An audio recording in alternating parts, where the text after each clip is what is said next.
महाराष्ट्रातील तमाम आरक्षण वर्गीकरणवादी जनतेला आम्ही जाहीर आवाहन करत आहोत। नुकतंच महाराष्ट्र शासनाने एक निर्णय घेतलेला आहे आणि त्या निर्णयान्वये शासनाने राज्याचे मुख्य सचिव राजेशजी अग्रवाल यांच्या अध्यक्षतेखाली एक सदस्यीय समिती नेमलेली आहे।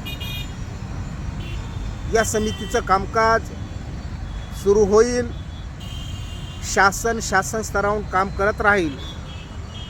आपण सर्व जनतेनं आपण आपल्या कामात व्यस्त राहणं गरजेचं आहे आणि आपलं काम म्हणजे आरक्षण वर्गीकरणाचा लढा जास्तीत जास्त तीव्र करणे आणि राज्यकर्त्याकडं आपली बाजू लावून धरणे।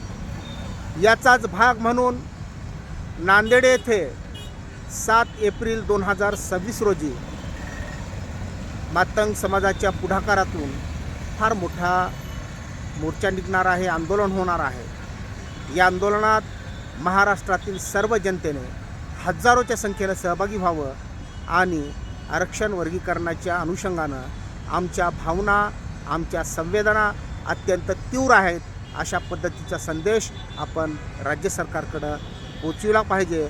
आणि म्हणून नांदेडचा हा मोर्चा केवळ एका जिल्ह्यापुरता मर्यादित नसून तो संपूर्ण महाराष्ट्रातील जनतेचा मोर्चा आहे आणि म्हणून या मोर्चात हजारोच्या संख्येनं आपण सहभागी व्हावं अशी मी कळकळीची विनंती करत आहे।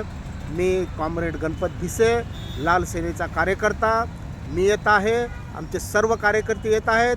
आपण सुद्धा हजारोच्या संख्येनं सहभागी व्हावं अशी कळकळीची विनंती करत आहे। धन्यवाद।